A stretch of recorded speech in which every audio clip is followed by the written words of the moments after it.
I just finished watching the Christmas carols on TV for the night, and it was time for bed. Normally, on Christmas Eve I would struggle to sleep, but on this occasion, I fell straight to sleep. I heard a noise.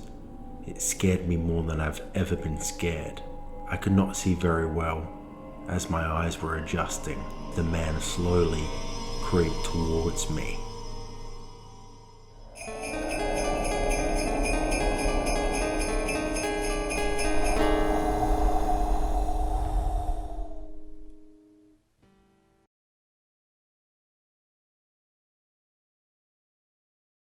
It was Christmas Eve. My mum agreed to host my cousins for a dinner, and we would separate and be with our other families for Christmas Day. It was the end of the 90s, and my youth was at the beginning of the end. My cousin and I continued our Christmas ritual.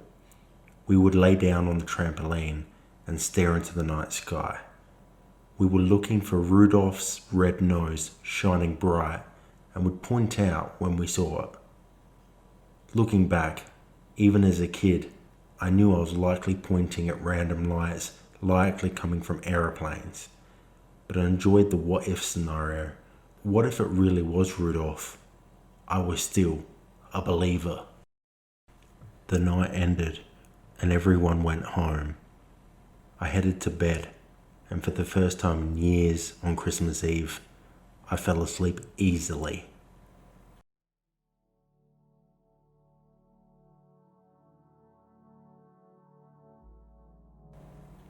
I never heard him come through the window. I only woke up when he stepped on a random Christmas cracker. I opened my eyes. I struggled to adapt to the light, and initially everything was a blur. But I had no doubt I saw the big man in the red and white suit. But straight away, his behaviour didn't fit the man known for being so kind, gentle, and jolly. He pointed his finger at my lips. Initially, I cowered. I got my first good look at Santa. He looked like he had had a rough year. His beard was ruffled, and something was off. The only thing he ever said was, "Shh, shh." I thought he might have spoken more, or at least taken up on my offer of milk and cookies I left for him. Instead, without speaking, he left via my bedroom door.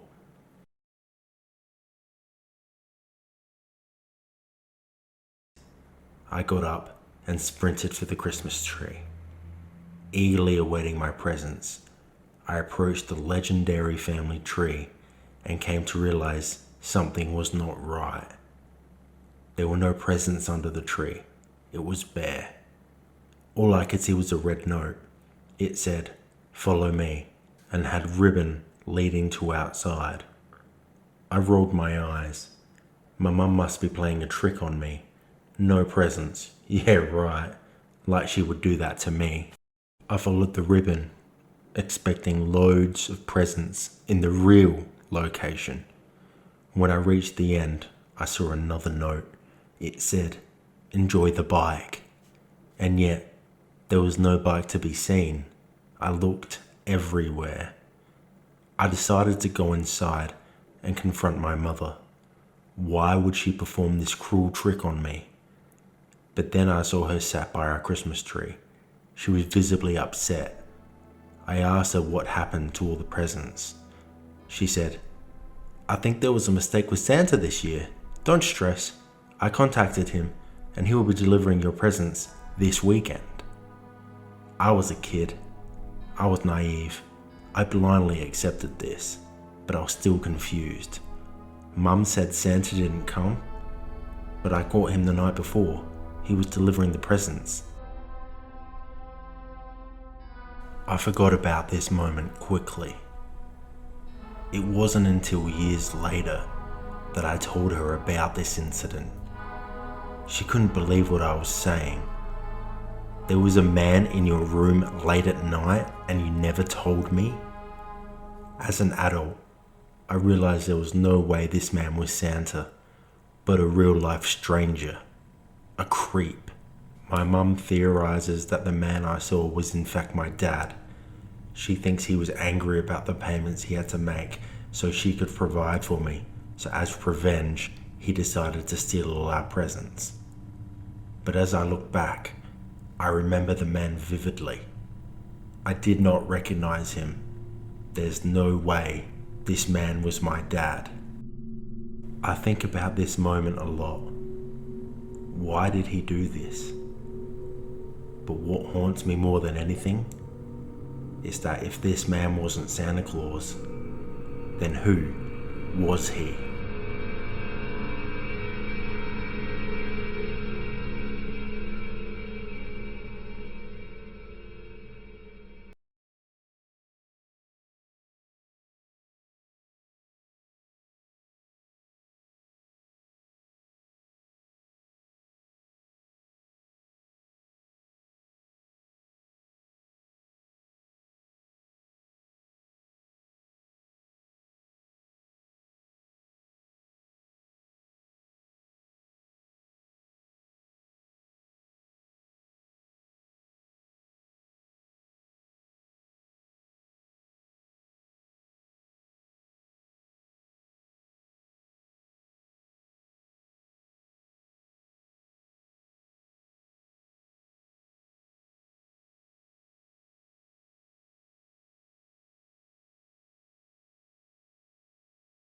They made a spur-of-the-moment decision to go to the park.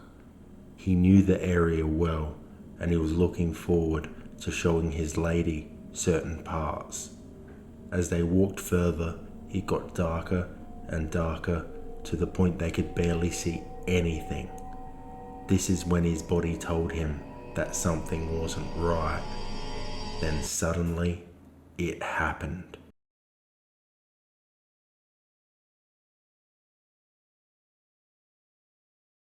This happened many years ago now. A young couple were on their first date, and although it had begun awkwardly, when the man asked the lady if she wanted to take a peaceful midnight stroll in Quack Park, she accepted. He suggested this as it was a new moon and they would be able to appreciate more stars lighting up the night sky. They chose an area he knew quite well and found it to be a peaceful and overall relaxing midnight walk. The feeling of the walk, however, would soon change as they were reaching an area that was much darker. The man started to get a bad feeling, but decided to ignore it and continue enjoying their blissful walk. Although she did not mention it at the time, the woman too had the same feeling. Something did not seem right. It was dead silent. All they could hear was the sound of their own feet hitting the ground.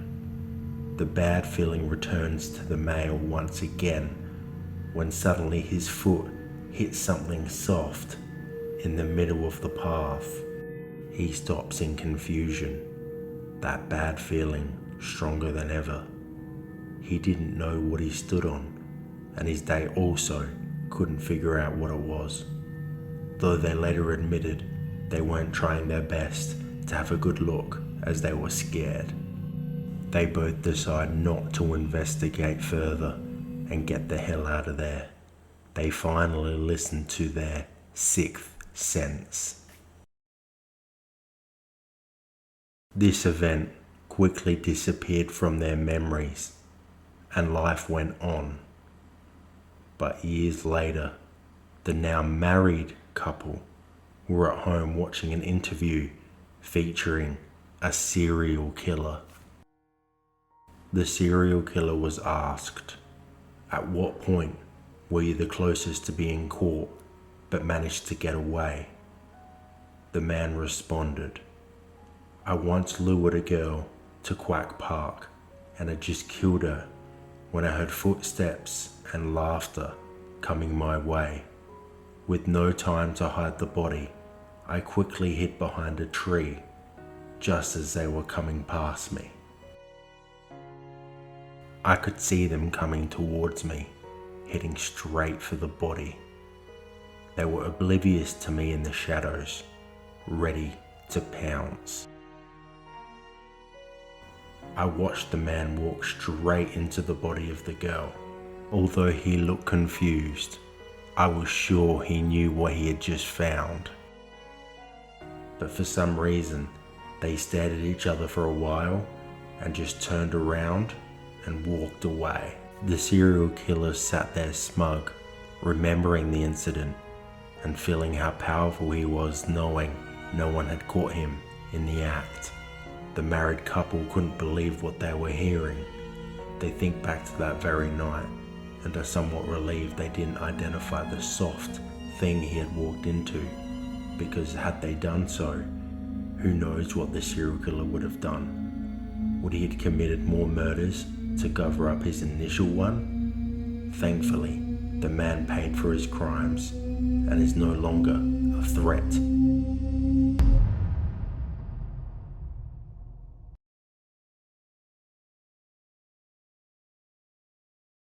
Before the fundraiser began, we had to show a VIP a little something, as they had won a competition that meant they got to see one of our most fearsome predators.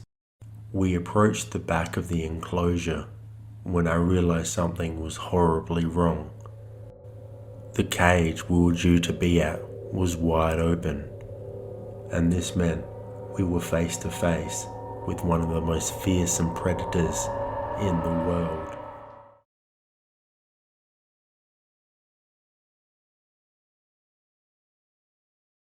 One early evening, I was trusted to organize a fundraiser for my local zoo, as they were trying to raise funds for endangered animals. As a ploy to raise money, we created a competition where the winner could get up close and personal with one of our most tremendous predators, behind safe, clear glass, of course. The winner was chosen, and I was to guide them to the back of the enclosure before the fundraiser began, so they could meet the animal. Little did I know that there would be a major miscommunication that led to the back door of the enclosure to be wide open.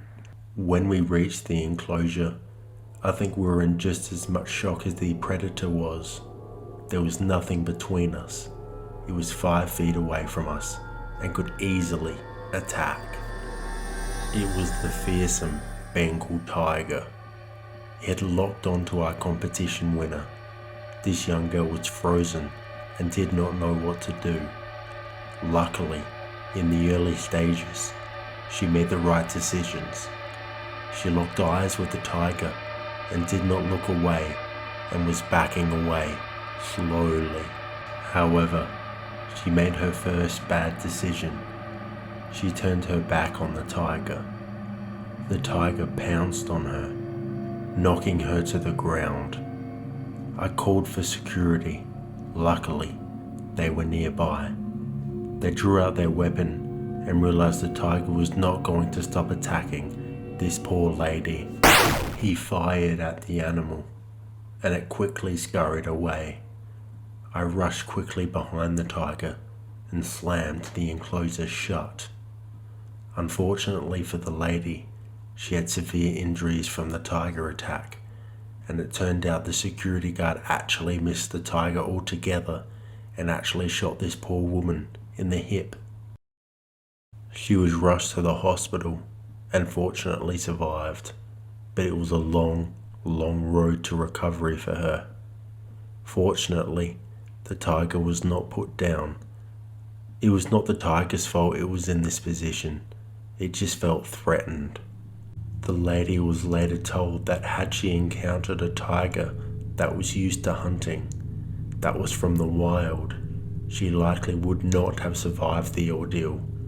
But because she was attacked by an amateur, young tiger, it was not as skilled at hunting, which meant she was likely spared from the most awful of fates. Remember, if you're ever unlucky enough to encounter a tiger, maintain eye contact and back away slowly.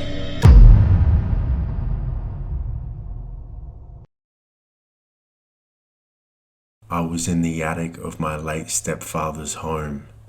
He had very recently passed away, and it was my job to clean out his house so I could then sell it. Tucked away in the corner, I found an old dusty cardboard box. Of course, curiosity would get the better of me, and I opened the box. At first, it didn't seem like there was much in the box, but I began to dig deeper, and that was when I saw it.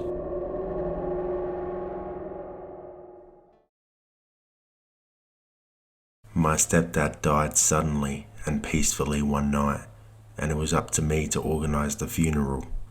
My mother passed away years ago. In his later years, my stepdad mostly kept to himself. He didn't really have any friends or anything like that.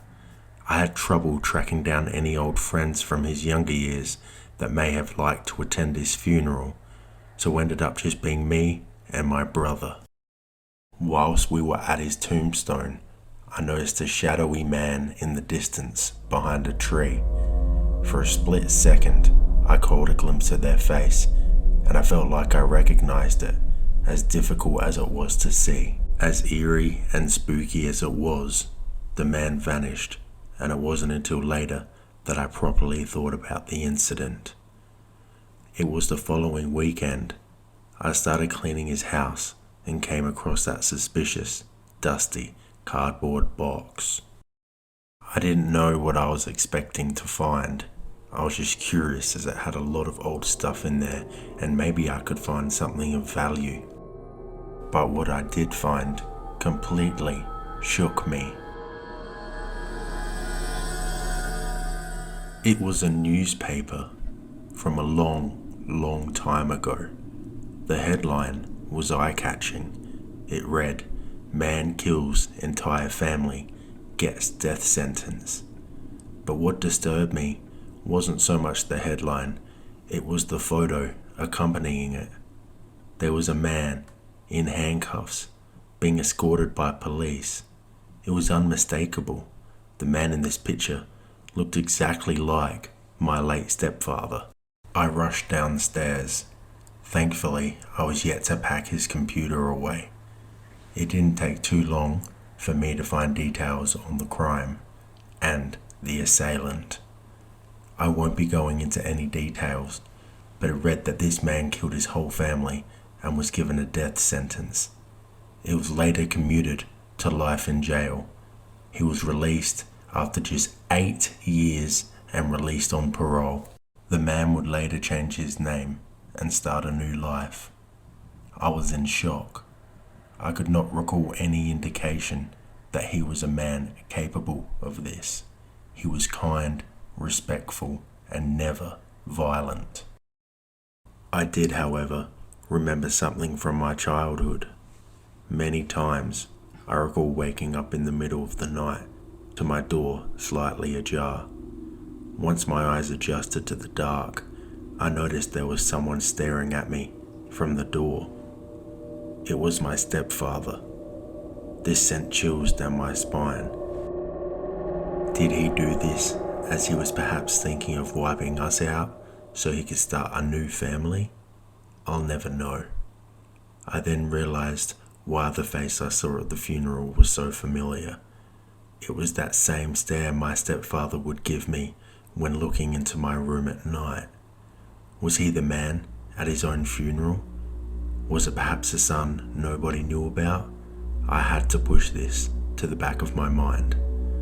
I'm just glad that I managed to survive my childhood, because he had many opportunities to wipe us out as well.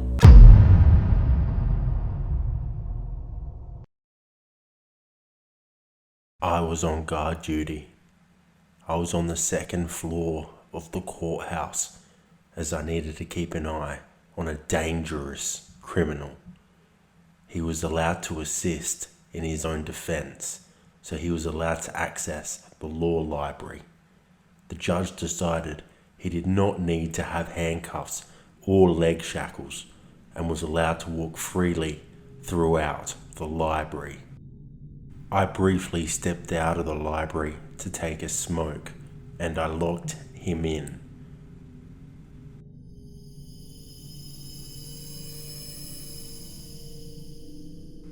When I came back, I unlocked and opened the door. To my horror, the room was completely empty. He was nowhere to be seen. He must have escaped.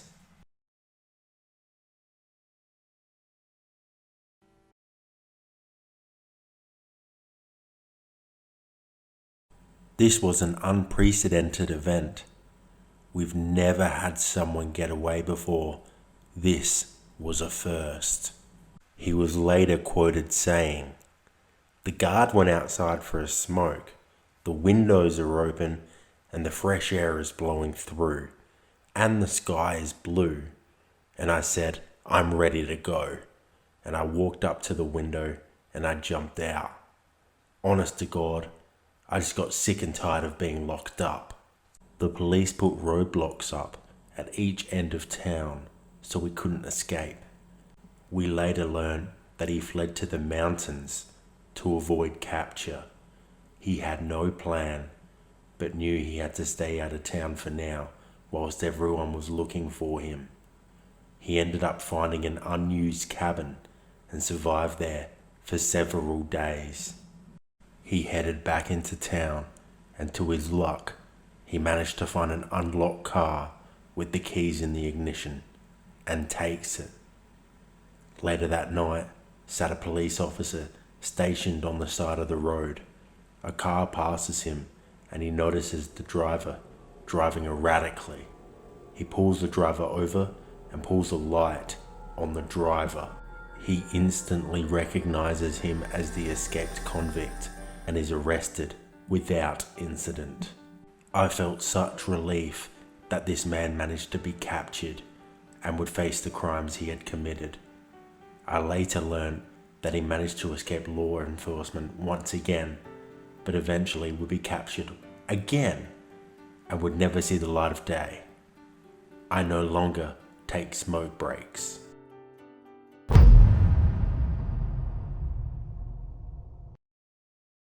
I hear a knock on the door. It must be another trick-or-treater. However, I immediately had concerns as the knocking did not stop until I reached the door, but I did assume it was kids who were just excited. I opened the door to see a grown man by himself. He was tall, skinny but athletic, and his face was covered by a mask. He was holding a bowl at his waist which had a few candies in it. I smiled at him and gave him some candy. I said, "There you go, have a good night." As I went to close the door, he said, "I need to use your phone. There's been an accident."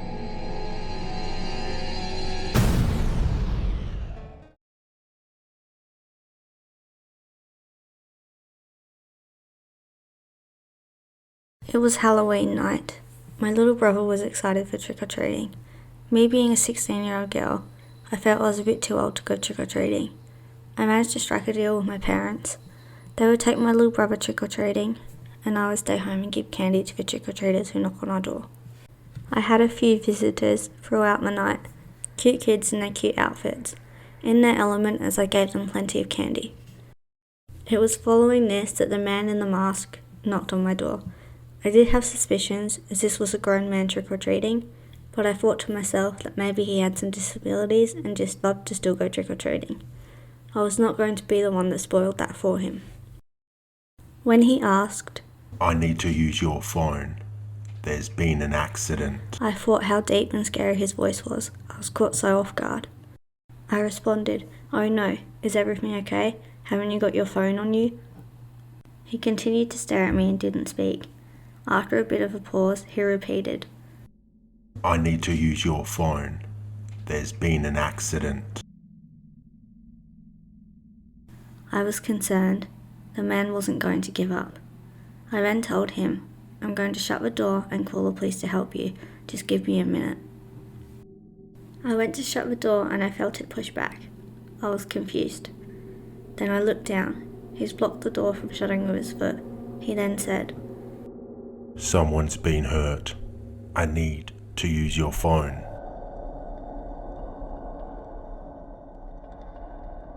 Suddenly I could hear the sound of kids laughing and footsteps.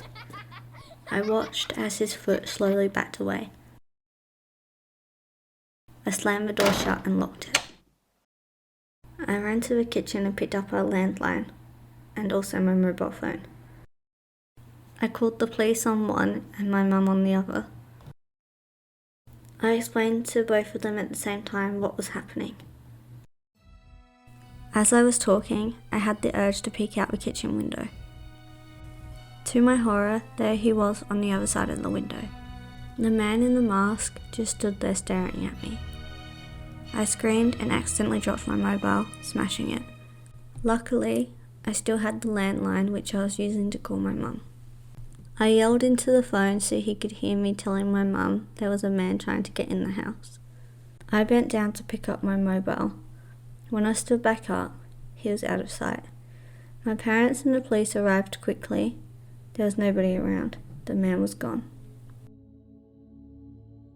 I haven't seen him since that night, but every so often when I am in my room, I spend a lot of time looking out of my window due to paranoia. I fear for the day I look out there and he will be there, staring back at me.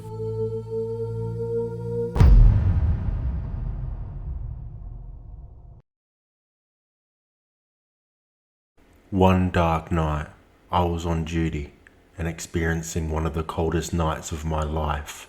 Thankfully, I had a large burning fire keeping me company and soothing my cold, freezing self. This was still preferable to my time battling in jungles and other tough terrain throughout the Pacific. But this didn't mean I didn't encounter some trouble. I realized quickly I wasn't alone. On the other side of the fire, I noticed something angry. It was staring at me and exposing its fangs.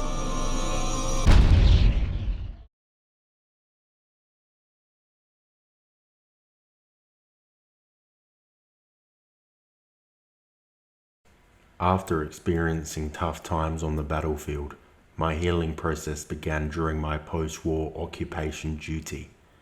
Japan had surrendered, and this was my last step before finally heading home. My stay was largely uneventful until one night I encountered an enemy I'd never had to face before. This beast, as I called it at the time, had the look of pure evil on its face and looked ready to take me down. I instantly pulled out my pistol and pointed it at the beast. We stared at each other. I think the beast had been stalking me patiently for some time and stopped in its tracks because I eventually spotted it. The stare down continued until eventually it must have decided to give up and quickly disappeared into the shadows. I still didn't know what I was dealing with. I was on duty again the next night and ensured to be on alert in case this beast decided to return. Suddenly, I hear a sound. What is it? I couldn't figure it out. It was getting louder and more frequent. I suddenly realized what it was. The sound of footsteps. Who on earth could this be? Why are they in such a rush? I then realized the footsteps were turning into a full-on sprint. I, for the second night in a row, pulled out my pistol. From afar in the dim light, I saw a young Chinese man. He's running towards me. He was yelling for help and looked absolutely petrified. As he ran towards me, I noticed something behind him, chasing him with ferocious pace. It was dark, but I saw his eyes. I recognized those eyes. The beast had returned. I was prepared to fire when the beast was out of the darkness. I suddenly realized what I was up against. It was a dog, a magnificent German Shepherd. I came to realize this was the most tremendous, beautiful dog I'd ever seen. Being such a huge dog lover myself, I could not bear to pull the trigger, even under those dangerous circumstances. I'd never killed a dog, and I couldn't imagine myself having to pull the trigger and end its life. What irony it was. Not even months before, I had fought in many famous battles and killed fellow humans without any hesitance or remorse. Now this huge, snarling, vicious dog was threatening me and this Chinese man, and I couldn't shoot it, although I again was pointing the pistol right at him. For the second night in a row, we were at a standoff. Another stare down, more growling, neither ready to back down. I again stood my ground, did not fire a single shot. Once again, thankfully, the dog faded away into the shadows. After reporting the incident, I learnt how this dangerous dog managed to get to me 2 nights in a row. I was told that this big dog was a real threat. Apparently he was one of several trained guard dogs the Japanese had used in patrolling nearby areas before they surrendered. After the Japanese surrendered and evacuated, they decided to release the dogs so they could cause as much trouble as possible. I'm glad I did not have to destroy this magnificent beast, but I'm also glad he didn't destroy me nor the young Chinese man. I never ran into another one after this night, but was always having a good look into the darkness.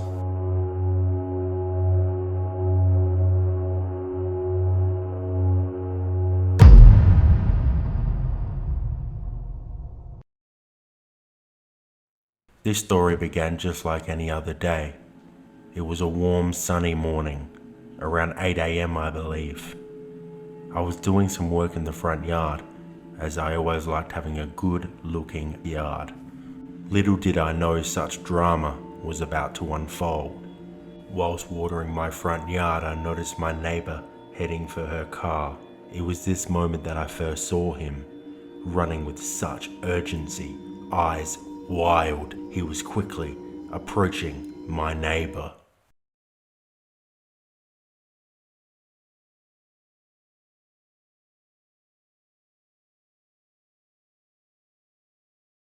After all this occurred, I learned what led this man to be running down my street.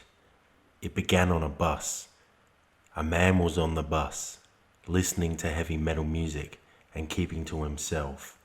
This man was extremely dangerous, wanted for multiple burglaries, homicides, and other atrocities. Little did he know that his face was plastered all over every newspaper that morning, declaring him the killer, and his bus was heading directly into trouble.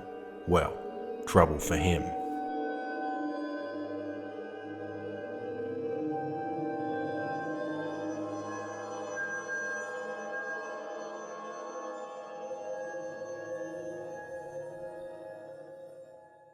He hopped off the bus and decided to head to the local shop and grab himself a tasty treat.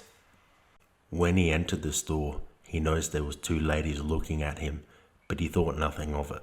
He had a look at the treats and was making his decision when he turned and saw the ladies talking and looking at him.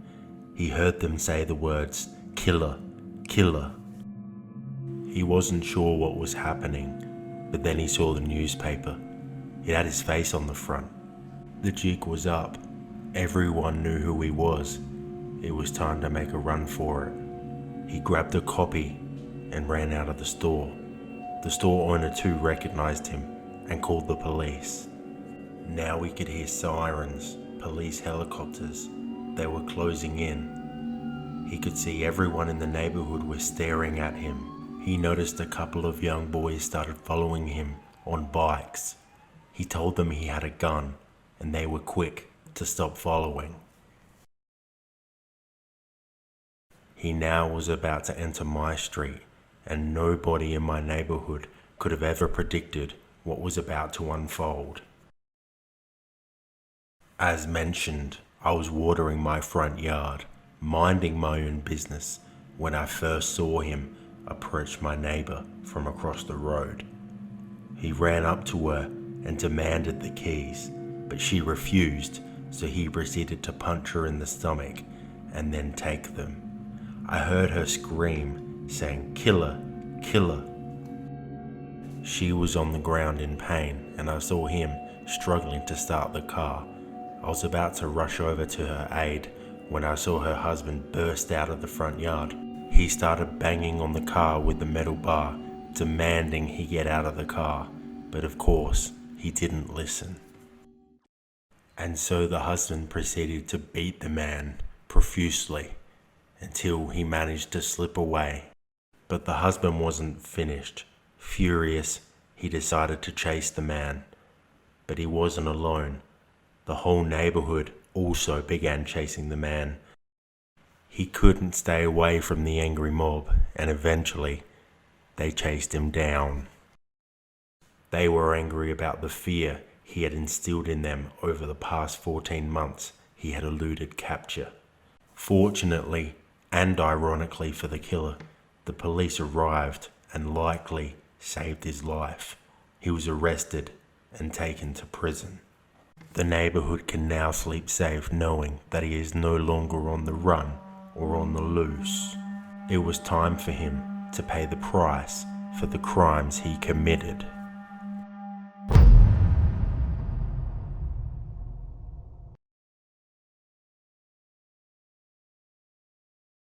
This story took place roughly around 20 years ago, just off the coast of South Australia. And this did not happen to me. This is a story I recall that happened to my father, one that he is happy for me to retell. One sunny day, he decided to do one of his favourite pastimes, fishing. He loved fishing, catching squid, flathead, it's all good stuff. However, there was always one that eluded him. The mulloway. Although he did not intend to catch the fish on this day, he had his spear gun ready just in case and intentionally placed himself in an area they are known to be in. He was enjoying the fish, just relaxing and taking in the peace of the open ocean. The fish weren't biting, but he wasn't too concerned, as he was just enjoying sitting back, relaxing, and was just overall having a good time. He said he's not sure what made him do it, but he decided to take a look down into the water.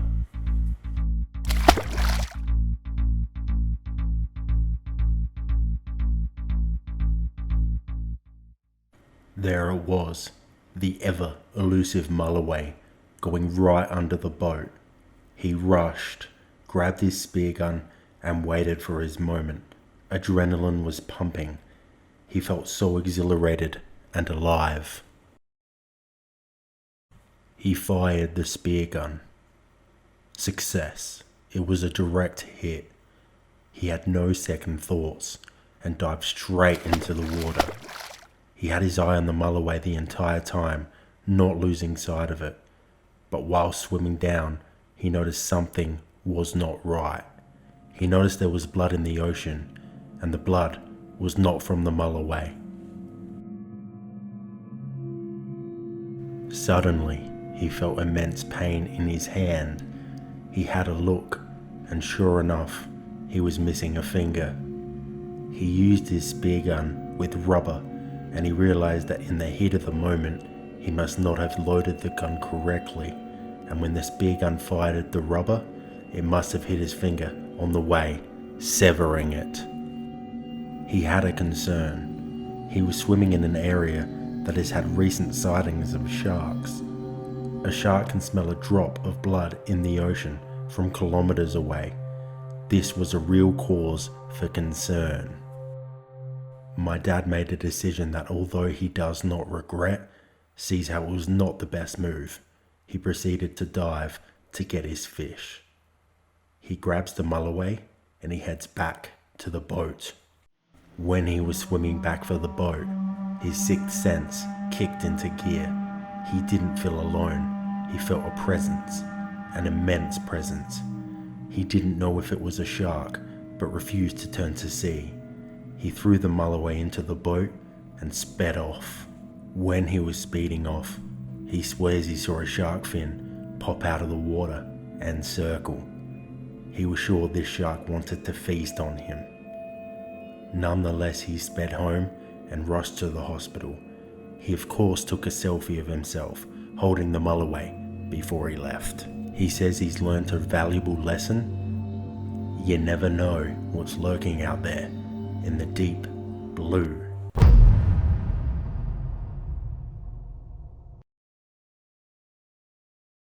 I am a 22-year-old named Cassandra and I live in a small town. Growing up, there wasn't always chaos going on in the town and everyone pretty much knew each other.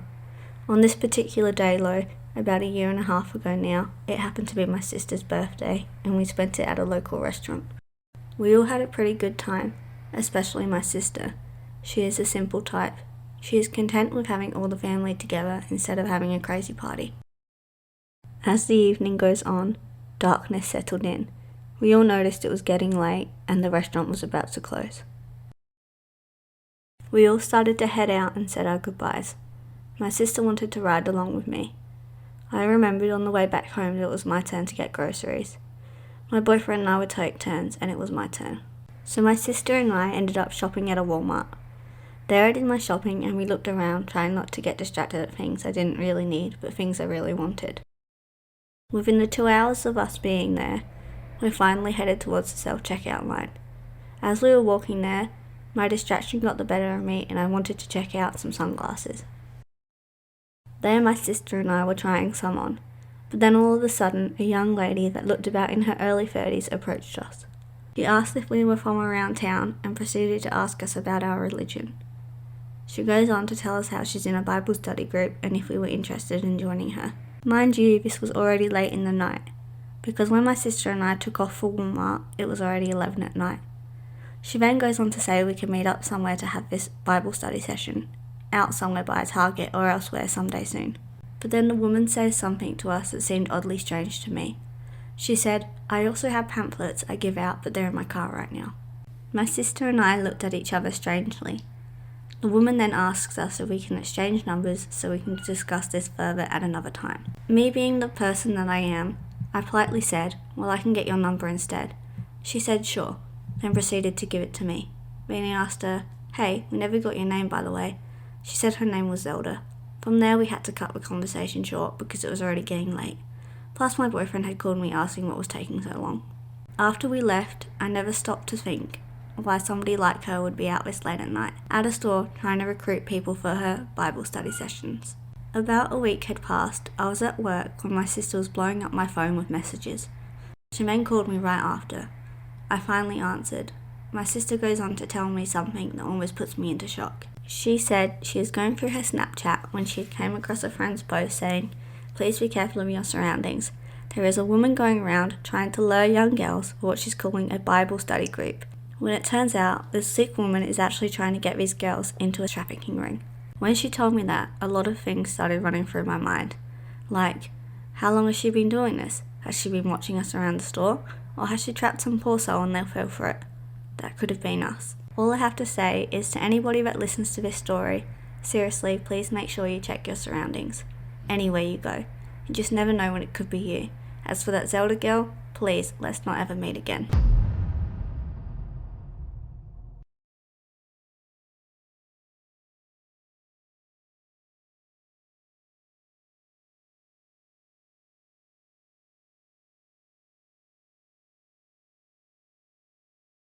This story took place on a cold and rainy day.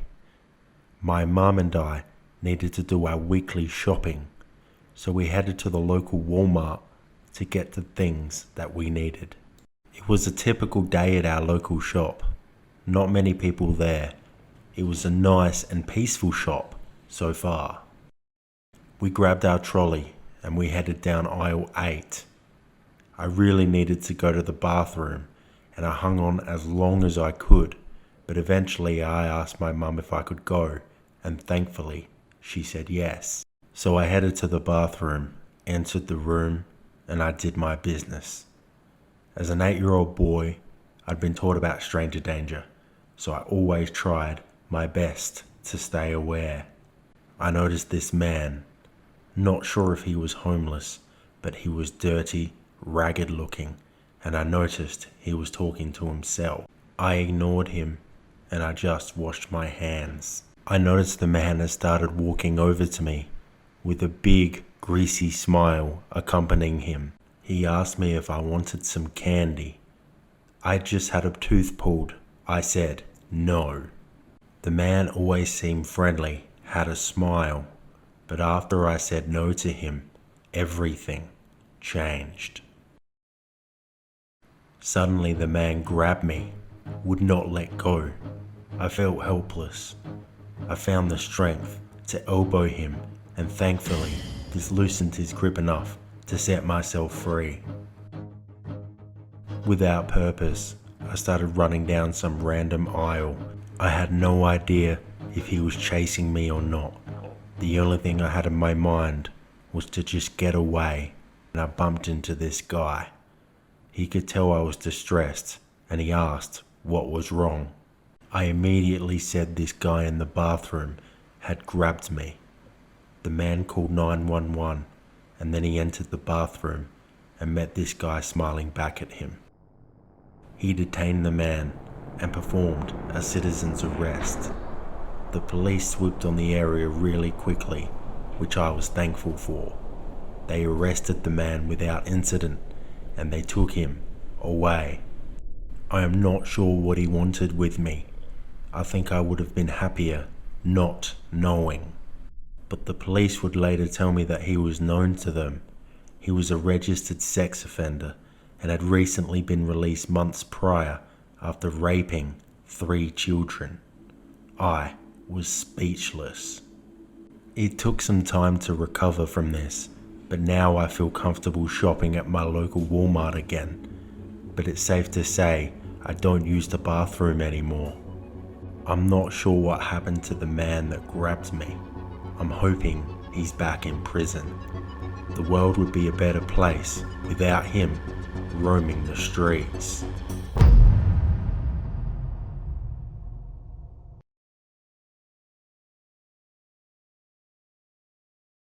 This story took place when I was 8 years old in Indonesia, where I grew up. My mother and I were at the local market to buy our food supplies, which was a regular trip for us. On this particular day, it was pretty crowded and my mum was busy buying things, and I managed to lose her for a split second. Out came this creepy man. He must have been 50 or something, but could have been more. His face was full of wrinkles. He was wearing ragged clothing. At first he didn't say anything. He just stared and smiled at me. This made me feel very uneasy. Next thing I knew, he tried to grab me. Thankfully, my mum saw me and quickly came over and protected me from the man. She asked the man what he was doing and he didn't say anything back. He just left. We went home after this, and on our way, my mum asked me what had happened. Me being a shy girl, I didn't say anything and we left it at that. The very next day, I went to the market by myself. I did have worries that I would encounter the man again, but figured it would be unlikely. But of course I was wrong. Once again I ran into him. As he walked over to me, I was disgusted to see that he was wearing nothing but trousers. He must have realised I was alone as he started talking to me. He said that I was very beautiful, that my body was just perfect. My eyes, my hair, my small lips, everything. He even said he would love to marry me. Imagine that, an 8-year-old girl marrying a 50-year-old man. This creeped me out. I ran as quickly as I could without looking behind me until I got home. I told my mum what had happened, and she was shocked and scared for me. She forbade me from going to that market. From now on, she'll just go by herself. 2 months went by. Things started going back to normal, and I did not see the old, creepy man in that time. Me and my mum decided we would go to the market together again, and we felt relieved that we didn't see him there. But on our walk back home from the market, we were once again confronted by that same man. He said hello to me and started saying similar things to last time, like that he wanted to marry me, that I am the most beautiful woman in the world, and that he thinks I'd make a great wife. He even said to my mum that he thought I was so cute and that he would literally die because of my cuteness. Then he said he doesn't mind if he has to kill my mum if she does not agree with our marriage. This was maybe the most unsettling comment of all. I am so sick of this man. He made me want to cry. I just wanted to go home. My mum was so angry. She looked like she wanted to beat the man, but I grabbed her and we got away again. I felt so gross. It was the most disgusting thing ever. When we arrived at home, My mum told my dad what had happened. He was so furious and spent some time trying to look up the man on the internet, but no luck. Weeks later, me and my older sister went to the market since our parents were very busy. My sister is a strong, brave and tough girl, so I felt safe going with her. Plus, we did not see the man at the market, so maybe he had finally moved on from that area. But once again, I was very wrong. When my sister and I were on our way home, the creepy man came out of nowhere and tried to kidnap me. I tried to scream, but he covered my mouth. My sister helped me by throwing her shoes at the man. It hit him right in the face with force. This made the man run away, and my sister and I rushed home back to safety. Now I am 16 years old. I have unfortunately been through these situations a lot. I am always getting catcalled, and I never wear any sexy clothing or anything. I always seem to have creeps stalking me or obsessed with me. This made me want to die and makes me feel as disgusting as that old man did. Sexual harassment is everywhere. You need to be careful. Anyone can get harassed, especially children. Please take care of yourself, and please take care of your children.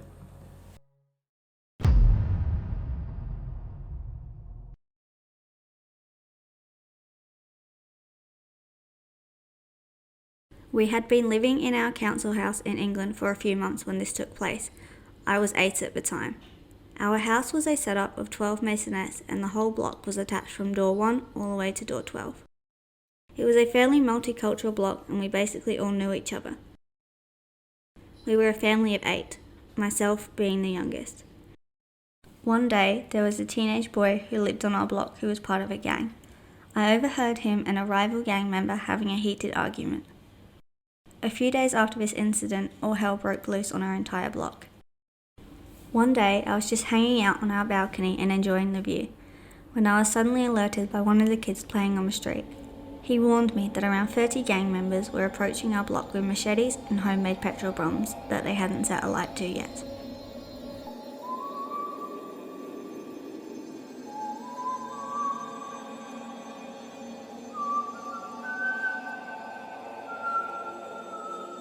My oldest brother was at work, but me and my sisters were at home at the time of the attack, but thankfully our parents were home. As the gang members approached the top of the no-through road, they began screaming and running. I could not explain how terrifying this was. We could do nothing. The gang knew that the boy lived on our block, but didn't know which number flat it was. We lived at number 1, so we'd be the first to be attacked. My mum took me and my sisters into the room that was in the centre of our home, and we all hugged and began crying and praying. My dad frantically ran from window to window trying to see what was going on, all the while trying to get through to the police. Their lines were jammed. Everyone on our block was trying to call them. My dad said that they were trying to light up their petrol bombs, but they just couldn't light them up. We began to hear banging and screams at our front door, and then they began running to the back door. Our back door was made of glass, and we were sure that we were about to die. All of a sudden, they began to run away and we heard police sirens. My mum just collapsed to the ground and began crying. This was one of the most frightening experiences of my life. I'm 49 now, and I hope I never have to go through anything like that again.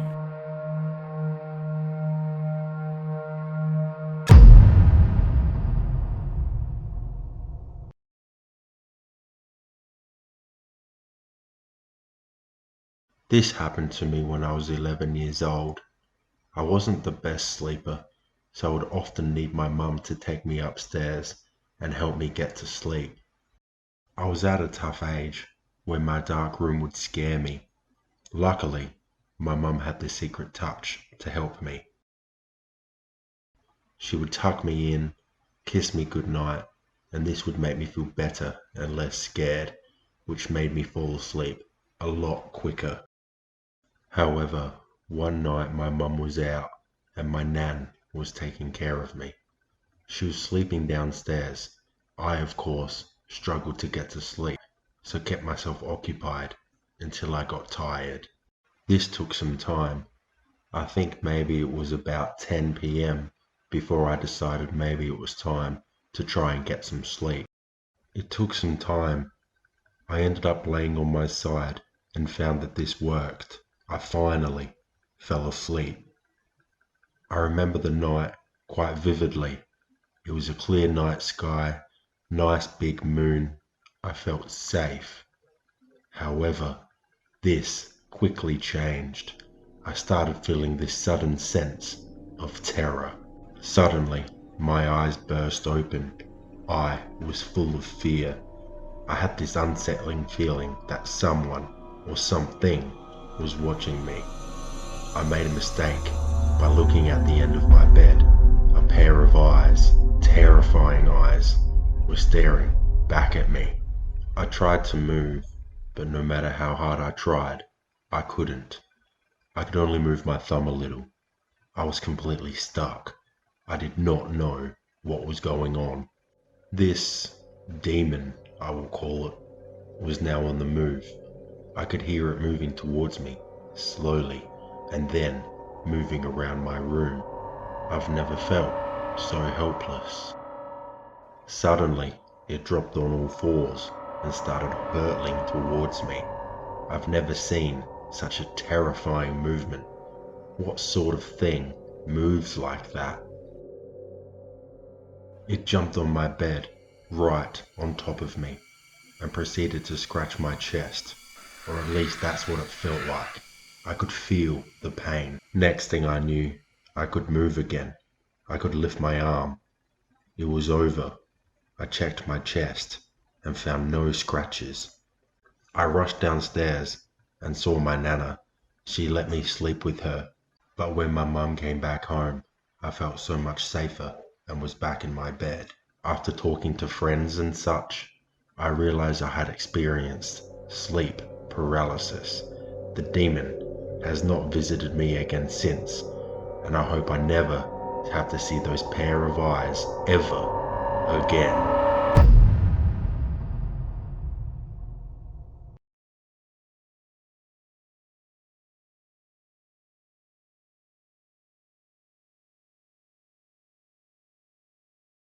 This story took place on a warm summer's night in Australia. I was staying at my auntie's place for the night, and we decided to take her black Labrador for a walk to the park. The park was a short 5-minute walk from her house. There was not much going on in the neighbourhood that night. It was very quiet, virtually no people around. But when we turned a corner, we walked past this van. I didn't think much of it at the time, but later on, my auntie told me she was instantly suspicious of the man in the van. The walk continued as we were about to reach the park. I was looking forward to doing some training with my auntie's dog, as he was still young and keen to learn. We reached the park, and I played fetch with the dog. I was distracted, but having a good time. However, my auntie was growing more suspicious by the minute. She noticed the van driving past, and it ended up parking on the side of the road, right near where we were playing. My auntie came over and didn't say anything about the van, but suggested we leave. We did end up walking a little bit around the park, making sure the dog got more than a 5-minute run around, but we decided it would be best to now head back home. My auntie suggested we take a quicker way back. I imagine this was to perhaps try and catch the man in the van off guard and see if we could lose track of him. We ended up going down this alley/driveway type thing. I instantly noticed there was a man sitting down in this area. I suspected the man to be homeless. He muttered something to me, and I swear I heard him say, "I think he is following you," but I may have misheard him. We continued to walk through this area, and when we reached the end, we saw something that did not belong. There was some dog food just on the ground at the end of this area. My auntie was concerned and immediately thought this could have been placed by the man in the van. Then once again, we noticed the van. He was once again parked right near us. Was he trying to put the dog to sleep, or worse, so he could get to one of us or both of us? We were not hanging around to find out. We immediately rushed home. Later that night, I was sleeping on my auntie's couch, and I started hearing suspicious noises. I swear it sounded like someone climbing the fence to get into our backyard. Then I swear I could hear someone intentionally walking slowly just outside where I was sleeping. I was frozen with fear when suddenly all hell broke loose.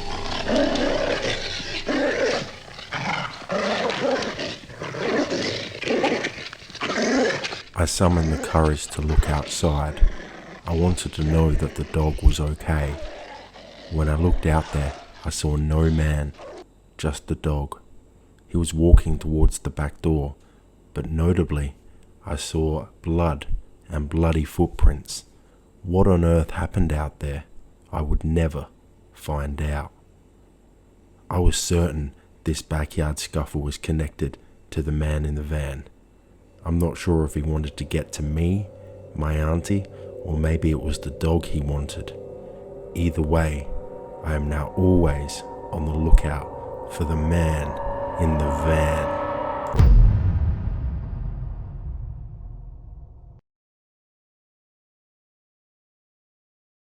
My name is Jacob, and this incident happened about 2 years ago. I was 14 at the time, and my parents were on a weekend away in Napa Valley, California.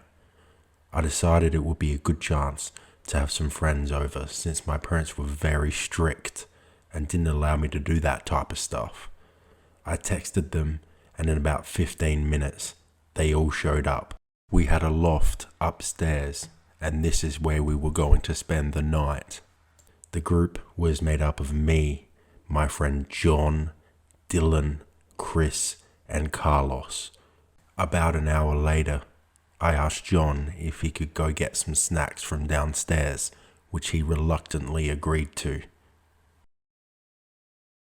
John was taking a little bit downstairs to bring back the snacks, but I didn't think anything of it.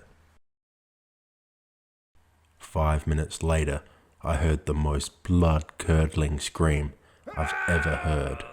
Right away, all four of us booked it down the stairs to see what the hell just happened. When we got down there, we all froze.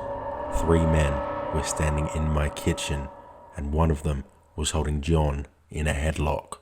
One man in particular gave me the creeps. I think he must have been their leader. We were all still frozen, not sure what to do, when Dylan, who was lagging behind, had caught up. He had seen John in a headlock and got furious, and suddenly he ran at the men. Then suddenly, Chris and Carlos followed.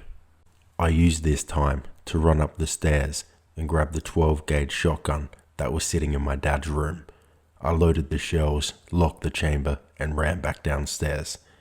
I got down there and I saw Dylan, Chris, and Carlos bloodied and beaten on the floor. Not sure what to do, I nervously pointed the shotgun at the men. The main guy, the creep, had noticed, and he looked very displeased that I had a gun. I summoned the courage and said, "Get out of my house or I'll shoot." This, however, did not have the desired effect. 2 of the men must have thought it was funny, as they were smiling at me. Clearly talking to them was not working, and I needed to take action. I decided to take my gun and fire a warning shot into the air. I pointed the gun at them once again, and it must have had the desired effect because suddenly they were gone. I alerted my friends and let them know that it was now safe. They started picking up their bloodied bodies off the floor. I called the police along with an ambulance to come to my house. All of us were questioned, except for John, because one of the burglars had broken his arm in the scuffle he had had with the robbers. The cops called my parents, who were proud of me for standing up and protecting my friends. The men were never caught, and I know you're thinking this story is fake, but what I witnessed that night was the furthest thing from it.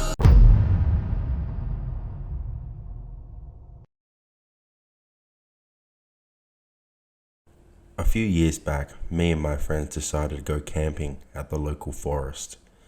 My friends left early afternoon, but I had work, so I told them when I finished work, I would drive up and meet them there. I was about 15 minutes away and the sun would set soon. Suddenly, I noticed these two men in the middle of the road and they were flagging me down. Normally, I wouldn't stop, but this was a friendly country town. It was normal to be quite neighbourly. They told me they were driving through a dirt road and managed to get their car bogged and were hoping I would be able to help them out. I was happy to help them and luckily had all the tools I needed to get them out. I pulled the car out rather easily and we said our goodbyes. I didn't think much of it. The men themselves didn't seem suspicious. I just found it a bit odd that they had a four-wheel drive and couldn't get out of that spot themselves. The car should have been able to pull itself out.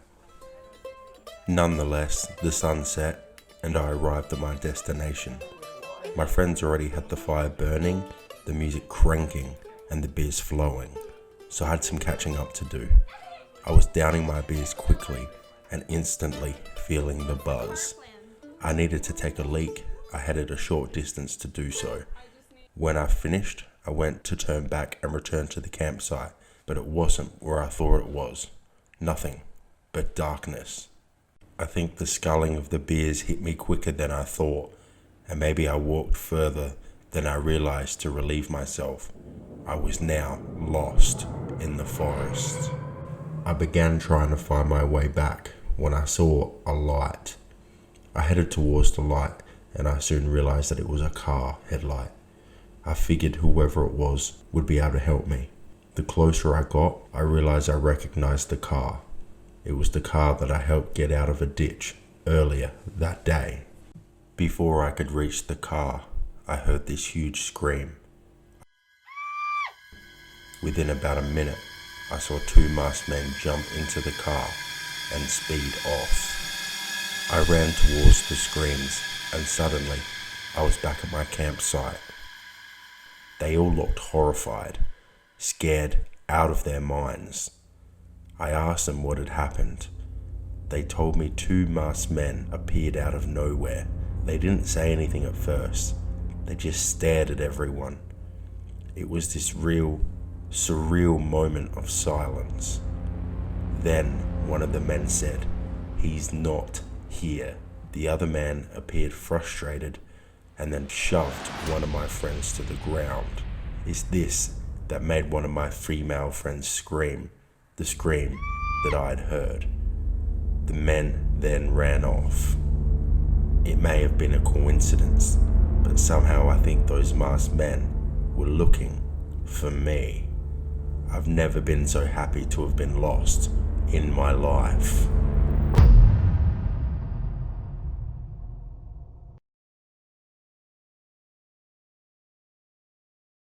This happened back when my son was 9 months old.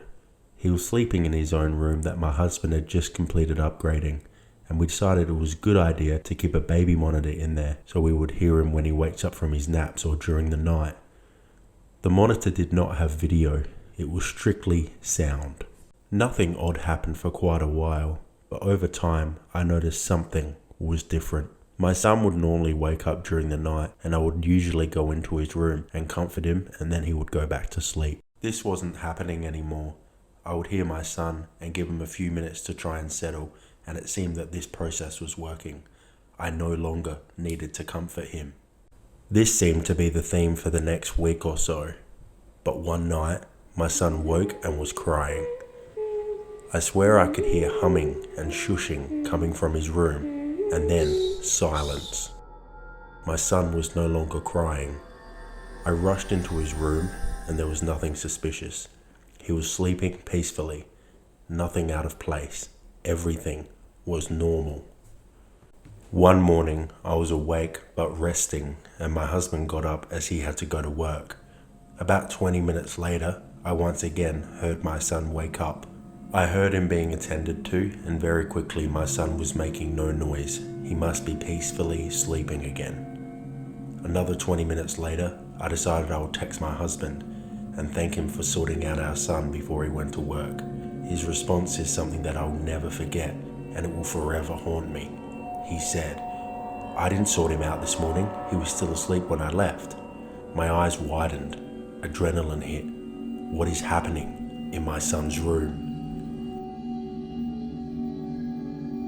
I ran into his room and swung the door open. Thankfully, my son was in there, but he was no longer in his cot. He was on the floor. He has clearly had his nappy changed and is in a new outfit, plus was drinking from a freshly warm bottle. If my husband didn't do this, then who did? I quickly took the bottle from my son, picked him up, took him out of the house and called the police.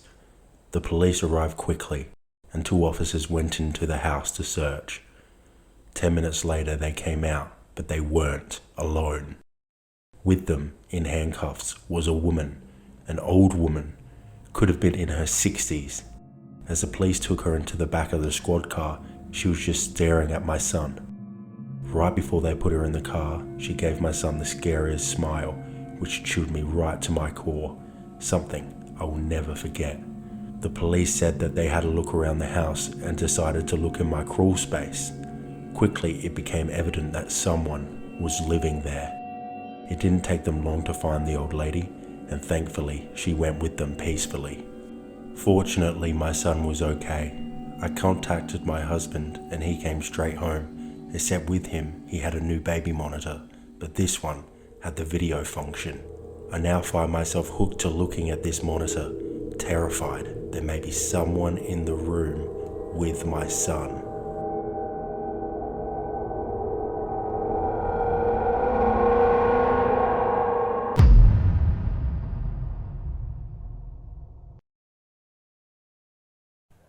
I've always been good friends with one of my cousins, who we'll call Cole, who's the same age as I am. The two of us were not quite inseparable, but we always did get along very well together and were often found together, both in school, as we'd always wound up in the same class together. When we were 12 and in the 6th grade, I was hanging out with Cole on a Friday afternoon, and at one point my mum called to say that our grandpa was in the hospital. While the issue with our grandpa wasn't expected to be life-threatening, he was being kept at the hospital overnight for observation. I was told that I was given the okay to stay at Cole's house for the night, with Cole's 15-year-old brother, who we'll call Hunter, being in charge while our parents were out. We ordered out for pizza and enjoyed goofing off as boys that age tend to do. At around 9 p.m. or so, there was a knock at the front door and Cole went to answer it. I was a bit curious as to who it could be at that time of the night, and so I watched from a ways back. At the door were 2 older guys. They said that they were with the city and that they were investigating reports about the water pressure supposedly being bad in the neighborhood. They asked Cole if his parents were home, and when Cole said they were unavailable at that moment, which we were told to say to strangers if our parents weren't home, the guys started asking a bunch of questions about how the water pressure was in the house and if they could come inside to check. Hunter came over at that point and politely told the guys that the water pressure was fine and perhaps they should move on to check on other homes in the neighborhood. The guys seemed reluctant to leave, but turned away and walked after Hunter started closing the door. After the door was shut, we looked at each other and shrugged, but didn't think too much of it after that and went back to goofing off. Eventually, we decided to go to bed. Cole and Hunter shared a bedroom, and we all agreed that I'd sleep in there with them, and Hunter grabbed a sleeping bag out of their camping supplies for me. When we got in the bedroom, they stripped down to their briefs. Since I hadn't originally planned on staying the night, I hadn't brought anything with me from home as far as overnight stuff, but since I wasn't in the mood to sleep in my clothes, I also stripped down to my briefs. Early the next morning, I got up because I had to pee. On the way back to the bedroom, I heard something in the family room, which was on the opposite end of the house. I didn't pay too much attention to it at the time, thinking it must be either Cole or Hunter, until I got back into the bedroom and I realized that both of them were still asleep in their beds. Trying not to panic, I woke them and told them that I thought someone was in the house. They quietly followed me, and the moment we walked into the family room, we saw the 2 guys from the night before in there, and it was rather clear that they were robbing the place. One of them started moving towards us as he pulled out a wicked-looking knife.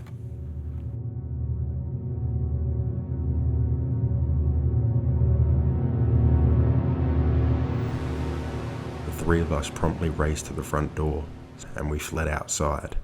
As luck would have it, a cop was driving by at that particular moment, and within a couple of minutes, several other cops were there as well, and they proceeded to enter the house, and after some searching, they caught the two guys.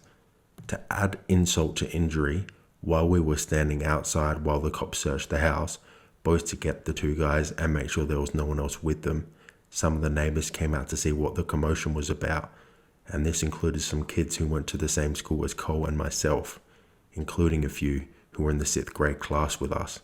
It was during that time that the three of us realised that we'd never had the chance to get dressed, so, just like in the stereotypical nightmare, we had to stand outside in full view of everyone in just our briefs for what seemed like forever, before being allowed back inside. When we went back to school on Monday, Cole and I had to put up with more than a bit of snickering, stares, and ribbing for the next few weeks until school ended for the summer. I don't know what sentence the guys got, but I hope I never run into them ever again.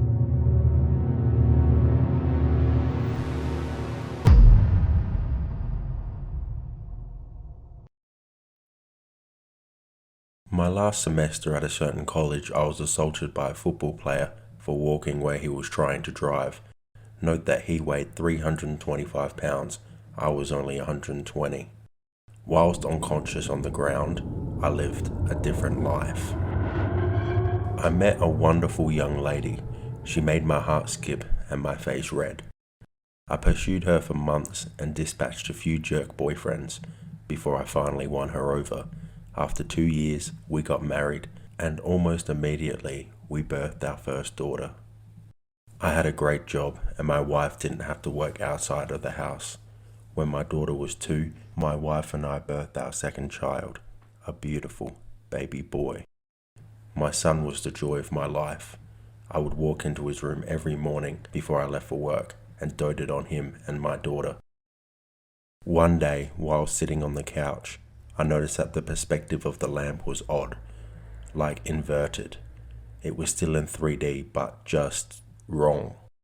It was a square lamp base, red with gold trim, on 4 legs and a white square shade. I was transfixed. I couldn't look away from it. I stayed up all night staring at it. The next morning I didn't go to work. Something was just not right about that lamp. I stopped eating. I left the couch only to use the bathroom at first.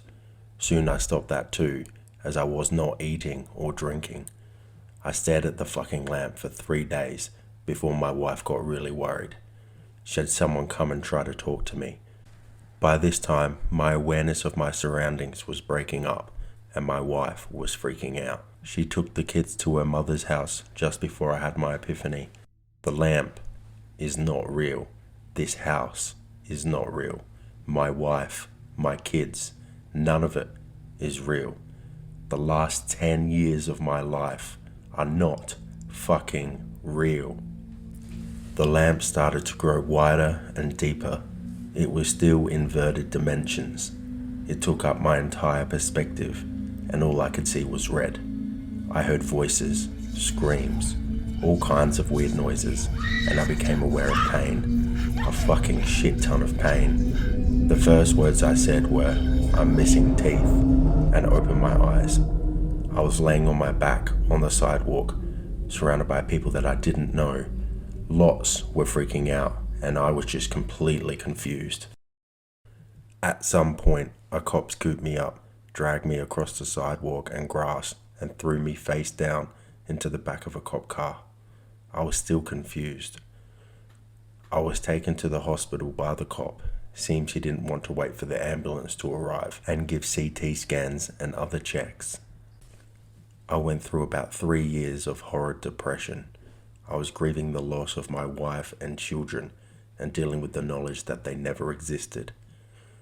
I was scared that I was going insane, as I would cry myself to sleep, hoping I would see her in my dreams. I never have, but sometimes I see my son. Usually just a glimpse out of my peripheral vision. He is perpetually 5 years old, and I can never hear what he says.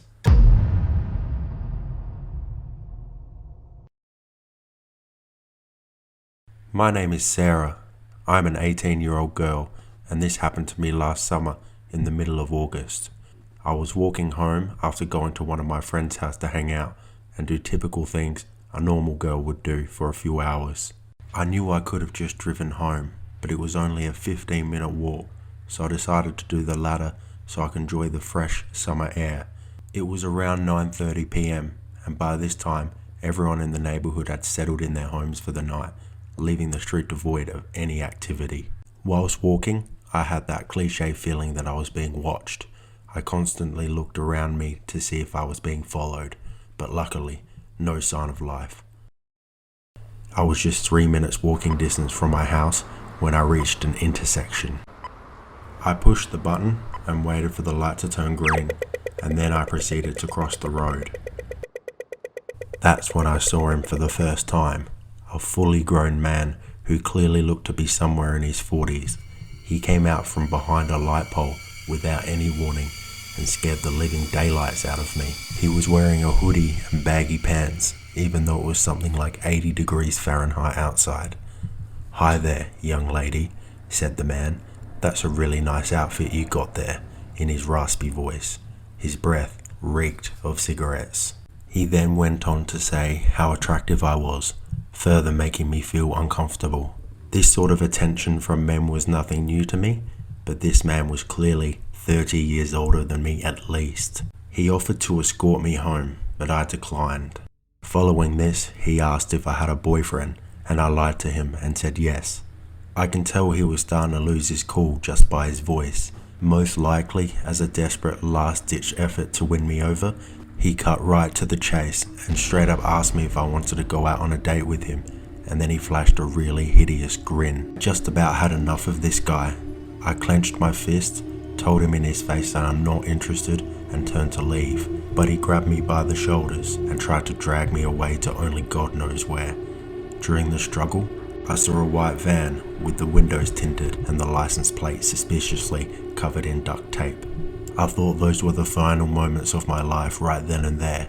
I tried so hard not to cry as I practically was on the verge of tears. I managed to work up the courage to fight back and kicked him as hard as I could on his shin. Believe it or not, it worked. He yelled in pain, cursing, stumbled backwards to the ground whilst clutching his shin, and thankfully he let go of me. I booked it out of there, took a slight detour route to my house just in case he decided to follow me. I dared not to look behind me the whole way back. When I got home, I didn't call the cops for some reason, nor did I tell anyone else about it.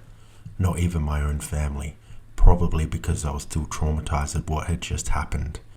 It all happened so quickly. Nowadays, I regret not telling anyone about the incident because now there's still a crazy psycho out there looking for its next victim, or even worse, trying to look for me again. From then on, whenever I walked somewhere, I always made sure I had someone with me. Never did I walk alone again, especially at night.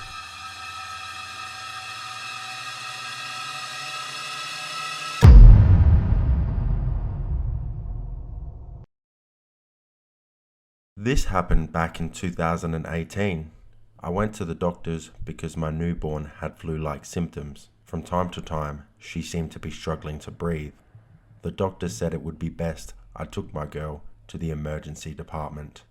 I was sitting in the waiting room, waiting to be seen by pediatrics. I'd been waiting a long time. I'd been here before and I knew how things worked. If you were a patient or were visiting and you needed to get to the patient's ward, you needed to be buzzed in and then the door would be open. There was no other way in there. I quickly had to step out of the hospital because I forgot to bring the nappies in with me and I needed to change my daughter. When I came back, I noticed a woman was waiting to be seen by the receptionist. At first, I did not pay much attention to her, as there was also a man who was trying to get buzzed into the ward, and it was quite clear that this man was a drug addict. He was known to the staff and would come in when he needed help, when he was suffering withdrawal symptoms or something similar like that. He got let through and the door shut, and as it shut, the woman walked up to the door and she tried to open it, which obviously she was unable to. One thing I noticed as well was that she was also constantly going in and out of the bathroom. Over time, a doctor would come out and call a patient to be seen. The door would open and she would try to get into the ward, but each time she failed to do so. This woman didn't talk. She wouldn't communicate with anyone why she wanted to get in the ward so badly. Security were nearby as well, monitoring the situation. She went into the bathroom again, and I could tell that the staff were getting quite suspicious of her. A bit of time passed when suddenly we heard this big bang coming from the bathroom. Security went and knocked on the door to ask if she was okay. This was the first time she spoke, but she only said yes. A few minutes later, we heard the bang again, and this time the security guard, who was a male, was given approval to inspect the woman's bathroom. He opened the door, and to his surprise, the bathroom was empty. Nobody was in there. Everyone was very confused. Where did she go? A bit of time passed, and suddenly I heard this huge crash. There was dust everywhere, and I heard something crash right next to where I was sitting. I quickly got out of harm's way and checked on my newborn. Luckily, she and myself were left unharmed. I looked up to see what was going on, and I just saw a hole in the roof and a lady's legs dangling out of that hole. It had to be the lady from the bathroom. She managed to get back into the roof and she crawled away. She kept on crawling and made it into the ward. She was causing a lot of damage. I'm not sure how, but eventually she got down and the police apprehended her. When they took her out of the building, I noticed she was wrapped in towels, but she was quite obviously naked. She must have stripped down while she was crawling up there. After this happened, I finally got seen by pediatrics. Luckily, my newborn was okay and we got sent home. I never found out what happened to the lady, but I sincerely hope she got the help she needed.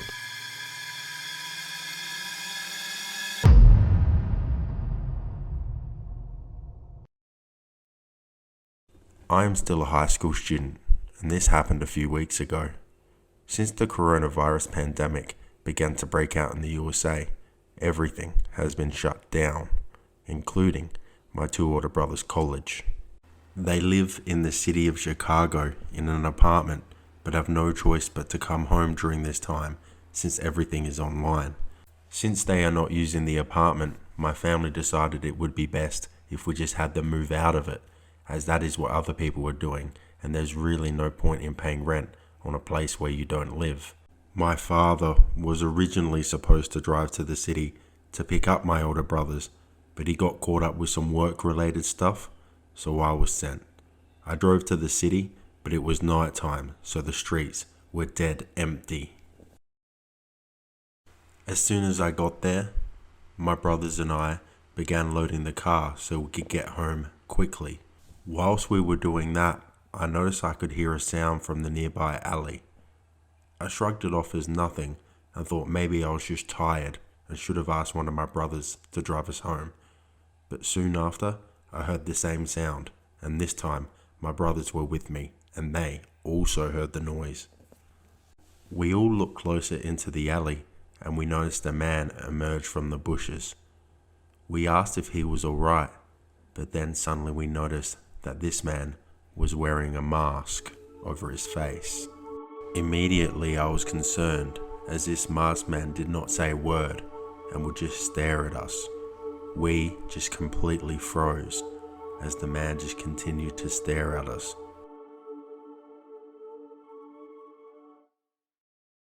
He continued to stare, but then he moved to the side, and we noticed that behind him were 3 other men dressed similarly with masks on. But it wasn't the other 3 men that terrified us, it's what they had beside them. There was a body just lying flat on the ground. And I also noticed that one of the men were putting a knife away. We all freaked out and jumped into the car, and right then one of the men charged at us, but I stepped on the gas pedal by this time, just wanting to get out of there with my brothers. We looked back and the men were in the street just staring at us. Luckily, we had left nothing behind. We didn't say anything for about 10 minutes, but then we eventually called the cops. They said they'd look into it, but unfortunately, they found nothing. I still wonder to this day what would have happened if we didn't get into the car as fast as we did, and if one of those men had caught up to us. I don't know why they murdered another man like that, and I honestly do not want to know. All I can say is, stay home and stay safe.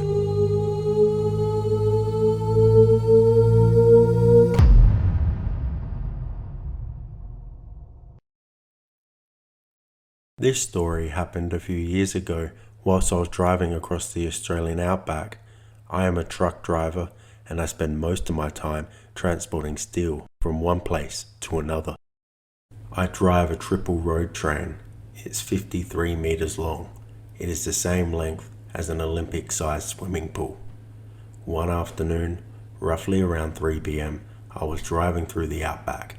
A cyclone had been and gone and the rain was very heavy. Nothing but black clouds. Eventually, I reached one of the more challenging parts of my trip, a river crossing. This river has flowing water streaming across the path. When you come to the river crossing, you either commit to crossing them or you don't. With my truck, I should have enough horsepower to carry me through. I decided to commit. I powered over the river and it seemed to be going well. I managed to get the first 2 trailers over when suddenly the truck came to a complete halt. What I feared had happened.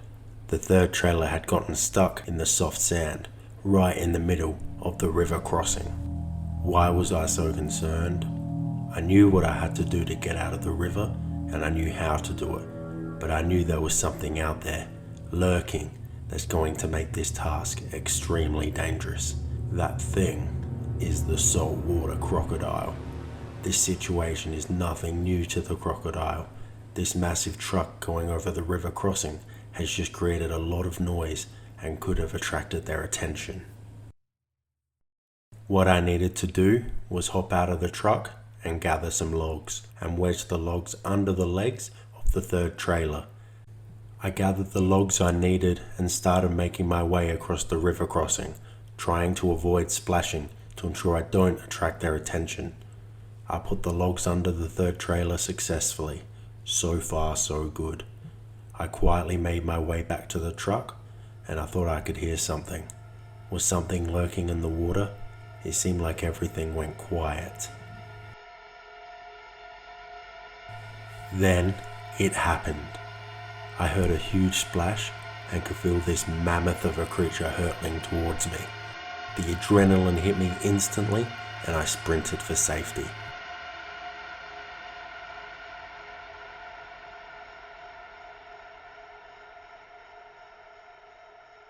I'll always be thankful that I managed to avoid the predator's unforgiving jaws.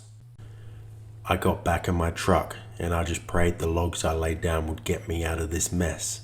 I started it up and attempted to move forward. Pushing on the accelerator, nothing seemed to be happening. I was daunted by the prospect of having to go back there and reorganize the logs. Then suddenly, success. The truck powered forward and in seconds I was out of the river and free to continue on my journey. Still full of adrenaline and disbelief, I powered on. In future, I've decided not to cross these crossings alone or without potential aid. The thought of a croc dragging me in the river will forever haunt me.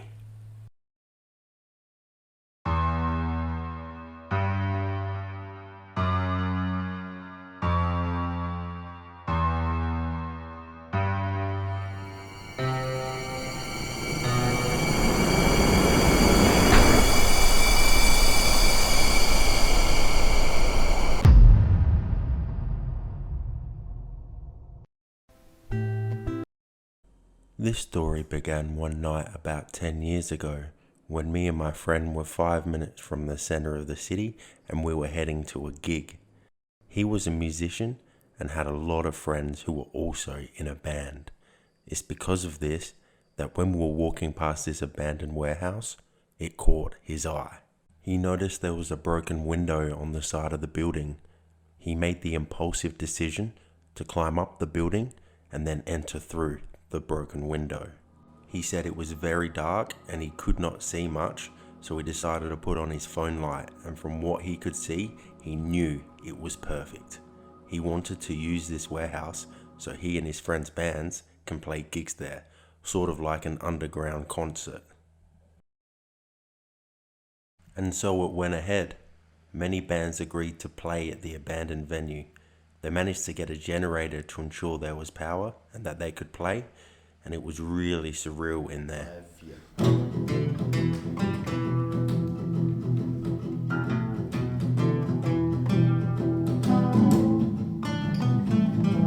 Word must have got out because there was a large amount of people at these gigs, and it was a pretty crazy time. On one of the nights, me and my friend decided to go exploring the warehouse to see what else was there. We went walking through a pretty dark area when we noticed something. It was a tent set up in the middle of the warehouse, really odd. We decided to inspect the tent and see if someone or something was in there.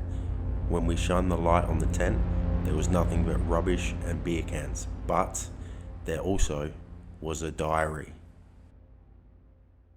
I decided to pick up the diary and have a little bit of a read.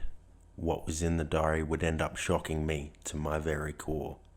In the diary was explicit details of a homeless man and his infatuation with a woman who was virtually a stranger to him. He explained how he had fantasies of stalking and killing her, and it was just full of nonsensical ramblings from an obviously crazed homeless man. I freaked out, and just when I didn't think I could get any more spooked, I started to hear some rustling. Was he coming back to his tent? I froze. My friend shined the torch on where the noise was coming from. Even though it was just a rat, we took it as a sign to leave, and we briskly walked out of there. We decided to leave the warehouse entirely after this, and we never ever went back. I think there was only 1 or maybe 2 more nights at the warehouse, and either it died down or the cops found out about it. My friend ended up keeping the diary, but I'm not sure what he did with it. Either way, I'm glad we never ran into the crazed homeless man.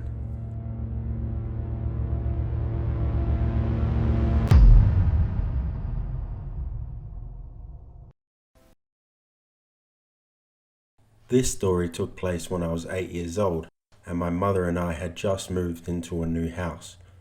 I loved that house until I realized there was something strange. That something was our neighbor. We'll call him Steve. Steve was an older man, probably in his early 60s at the time. He was very socially awkward, so his wife had to do the talking for him when they were around.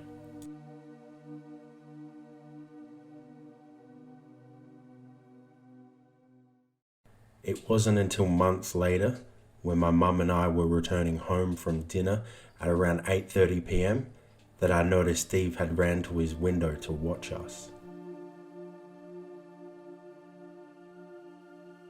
He saw the headlights of my mum's car pull up to our house. He swung open his front door and pretended to take out the trash, although trash night had already passed. He just stood there watching my mum and I as we ran to the front door, and my mum was frantically trying to open it. We turned around to look and see where he was, and he just gave us the creepiest smile and wave I've ever seen. Later that night, around midnight, I heard a strange sound outside of my bedroom window. I kept on hearing it, and I just couldn't figure out what it was. And then suddenly I realized that the sound was rocks hitting my window. I decided to go have a look outside my window and see what was going on. And outside my window was Steve.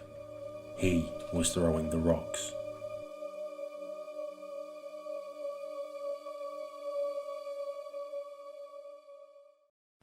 The next night, my mum and I went to the mall.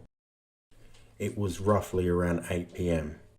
I felt as though we were being followed, so I whipped my head around, and there he was. Steve was following us. He noticed us noticing him, so he decided to ditch his trolley, and then he quickly ran and hid behind a rack of clothes.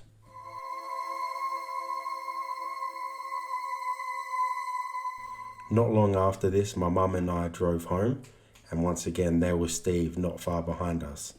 Luckily, that was all that happened that night. I couldn't call the police as there was no solid evidence, so one day I had had enough. I was in a room by a big sliding glass door, and Steve had come around my backyard and was just standing there and staring at me. I got really angry, yelled at him, and I locked my door and shut the curtains. When I peeked out the curtain, he was right up against the glass, and he was just smiling at me.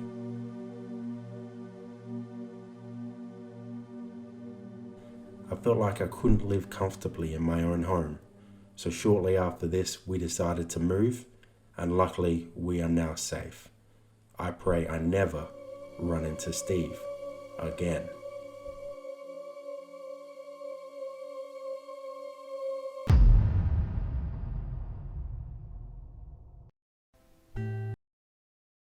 This story happened to me when I was younger and began at the movie theatre at our local shopping complex.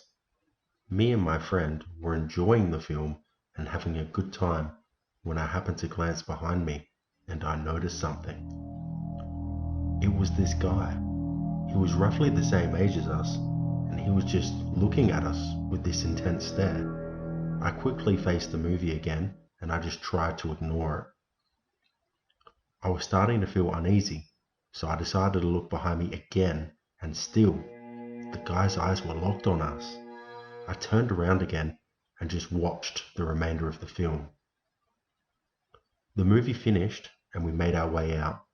The creepy guy was not far behind us, but there was only one way out, so it's not like he was stalking us. We made our way down the escalator, and once again I looked back to see if he was there, and there he was, only this time he was really close to us. I started to feel really anxious and I did not know what to do. He continued to follow us, but suddenly he was just gone. I felt so much relief. I could relax again. We left the shopping centre and headed for the train home, and we were about to go up some stairs. I turned around and suddenly noticed that this guy was once again following us, only this time he was sprinting towards us. I yelled at my friend and we sprinted up the stairs.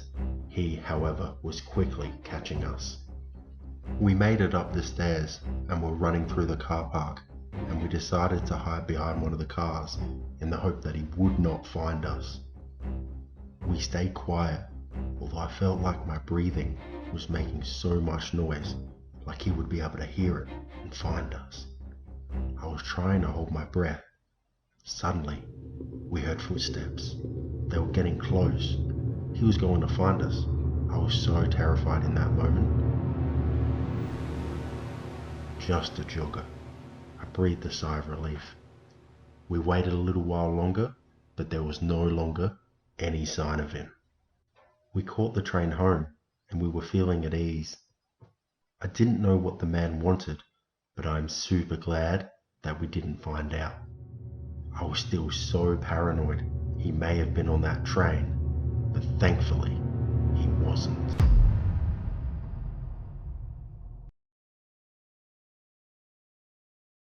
This story took place back in the 90s when I was 8 years old. My uncle was visiting for the weekend from interstate, and he was sleeping in the room that me and my sister normally share, so we slept on the lounge. I finished playing my game, switched off the light, and I headed to bed. Thankfully, the couch I was sleeping on was comfortable, and I managed to fall asleep.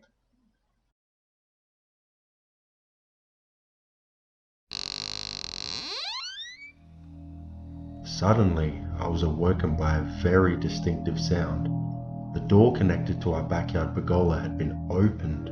My dad must not have locked it. I couldn't hear much after this sound. My dog was out there, and I'm pretty sure I heard his collar jingle a little bit. Suddenly, I felt wide awake, full of adrenaline. My heart was pounding. It was dead quiet. I was intently listening for any suspicious noises, but still, silence. I contemplated peeking behind the curtain, but I was way too scared of what I might have seen behind there.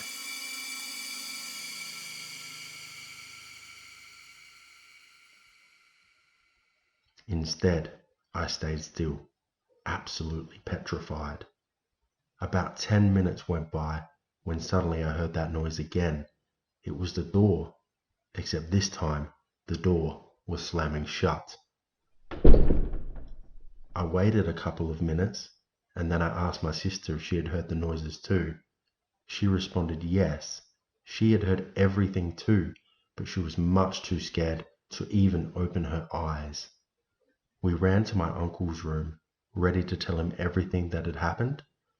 I could tell he was quite tired, and I don't think he believed there was actually anything suspicious going on. Nonetheless, he got up, and I think for our peace of mind, he opened the curtains and turned the light on. Nothing there. My sister and I returned to the couch. Maybe we were just hearing things. I struggled to fall back asleep, but eventually I did. The next day, something happened that confirmed there was definitely an intruder in our backyard the night before. My dad went out to get the morning paper, and as soon as he went out there was the dog. He ran up to him, and thankfully he was unharmed and appeared happy. He must have followed the intruder out the backyard when he left. Unfortunately, we never found out who this intruder was, and we don't know what they were doing in our backyard and why.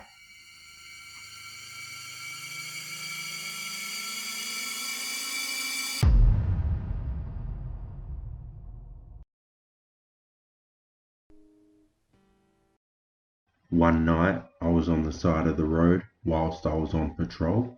I was just taking a brief break and enjoying my coffee when I started hearing something. It sounded like there was a vehicle approaching where I was. Then suddenly, this truck just zoomed past me and it was driving erratically. So immediately, I pursued the driver. I thought it was odd and suspicious that someone would be on this road this late whilst the weather was this wild, especially a trucker. I signaled for the driver to pull over, and he eventually did. We were pulled over on the side of the highway. I got out of my car, and I began to approach the driver. I shined the light on his face, and this was when he revealed that his face was covered in blood. When I asked him about the blood, I was not expecting his response. He began explaining how he had brutally clubbed a deer to death with a weapon. I was shocked, so I inspected the back of his truck. It was completely empty, apart from a bloody wrench and scissors. I questioned him further, but his story was constantly changing, and his behavior was very suspicious. I ended up arresting him under the Wildlife Act and began investigating his claim of illegally killing an animal. I got in contact with a conservation officer who was skilled in tracking, and I got him to assist me in finding the deer that the man claimed to have killed. He managed to find tire tracks on a road just off the highway that matched the truck. He followed the tracks up the road, and then in the freshly falling snow, he managed to find footprints leading into the woods. He tracked the footprints, staying alert and looking for the deer. The footprints were going pretty deep into the woods. He was pretty concerned that maybe the snow would cover the deer and he would not be able to find it. But what he ended up finding is something that shook him to his very core.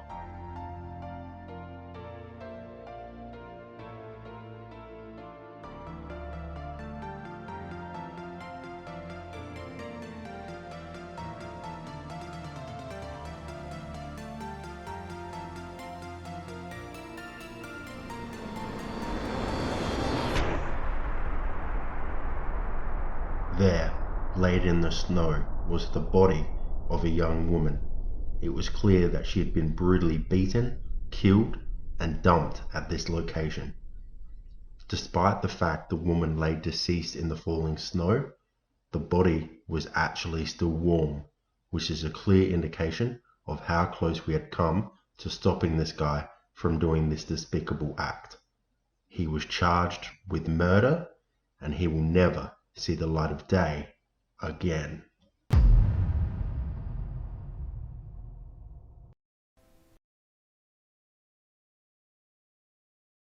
This happened to me a few nights ago. I was taking my dog for his nightly walk. It was a bit of a windy night, but otherwise it was pretty standard. I've never had any trouble taking these walks, so I was pretty carefree and allowed my dog to walk without a leash. I've lived in this area for a few years, and at least from my experience, I considered it to be low on the number of weirdos, and it contained mostly good people. I was continuing to walk when out of nowhere I heard a voice from a man, and he asked me if I wanted to smoke, and he held out a packet of cigarettes. I was startled. I had no idea someone was even standing there. My dog took an instant disliking to the new stranger. I responded that I was okay, but I also thanked him for his offer. He didn't respond, and there was just an awkward pause, and he walked away. I continued on my walk, thinking nothing of the incident. Just some weirdo in the park, I thought to myself. But what I didn't realize was that this stranger was making his way back to me, and not just casually either. He was running, and he was quickly catching up to me.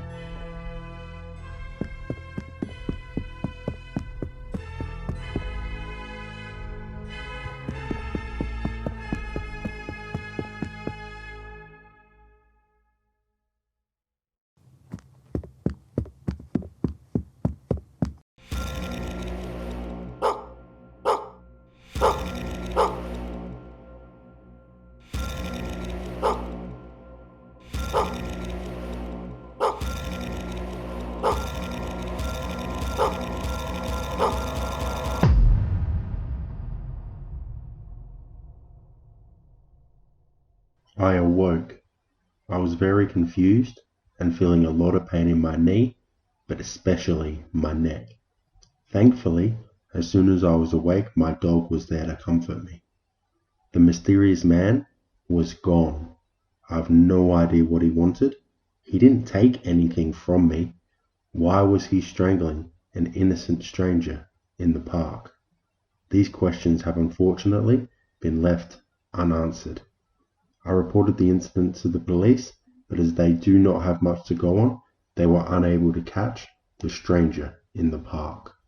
I now, of course, only walk my dog during the day.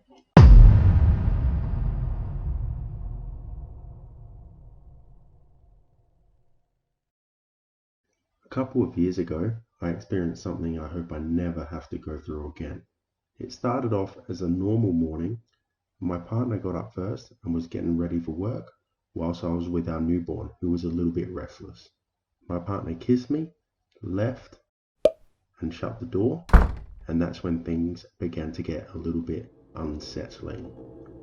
Whilst resting, I could hear what sounded like footsteps coming down the hall towards my room, but that didn't make sense. My partner should have left for work already. Maybe he forgot something.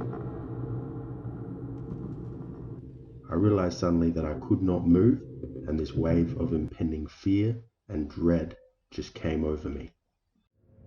He walked in the room towards the wardrobe and stood there facing me and whispered my name. Anna. He said my name again, but this time in a sing-song voice. Anna. There were pauses, waiting to see if I would respond. He sat down on the bed, and I felt a hand on my thigh.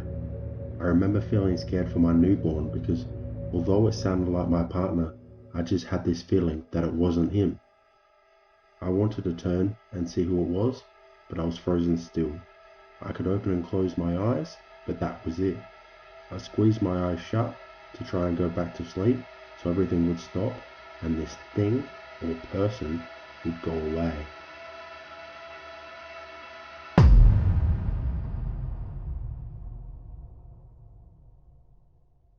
I think I fell asleep. When I woke up, I could move again, but I was very scared, and I was still convinced that there was someone in the house. I knew my phone was flat, but if it wasn't, I would have called the police. Looking back, I think I now know what happened. I believe I experienced sleep paralysis. As bad as that was, it's nowhere near as frightening as the prospect of someone being in the house and imitating my partner. Honestly, I prefer the sleep paralysis story.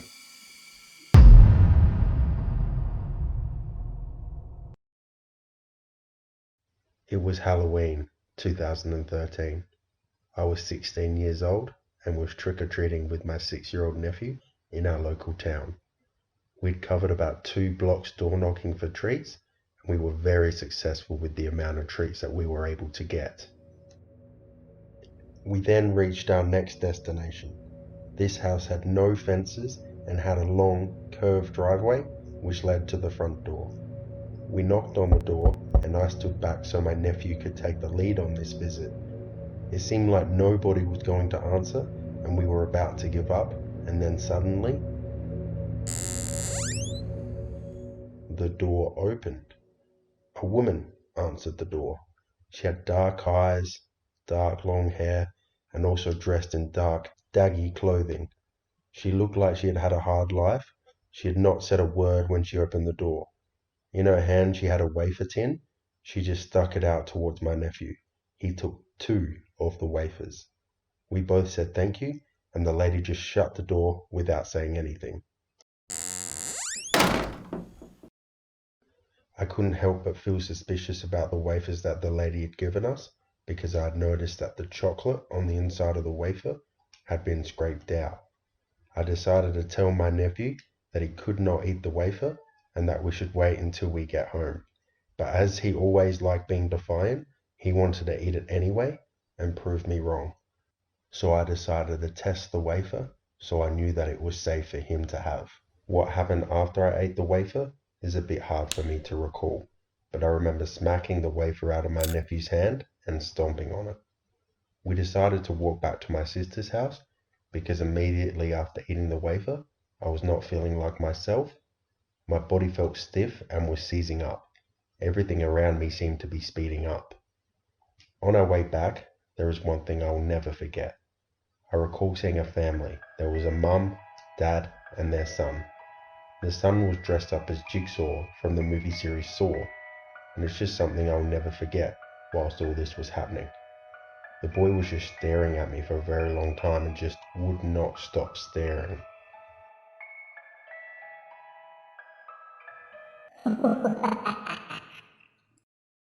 As we started getting closer to the house, I started feeling certain symptoms that I assume were side effects from eating the wafer. I was starting to feel nauseous, and there was this odd sensation in my chest, which made my heart beat really fast. It felt like there was bubbles in my chest. I also noticed that I was struggling to control my hands. I seemed to be constantly twitching. Eventually, we got back to the house, and my family members were trying to figure out what had happened. One of my relatives thought that the wafer could have contained marijuana, but I felt my symptoms were not consistent with that. We decided the best thing to do was to go to the hospital and find out what had happened. We did a blood test, and it was after this that the doctor had some shocking news. He would go on to tell us that I had methamphetamine in my system. I was completely shocked.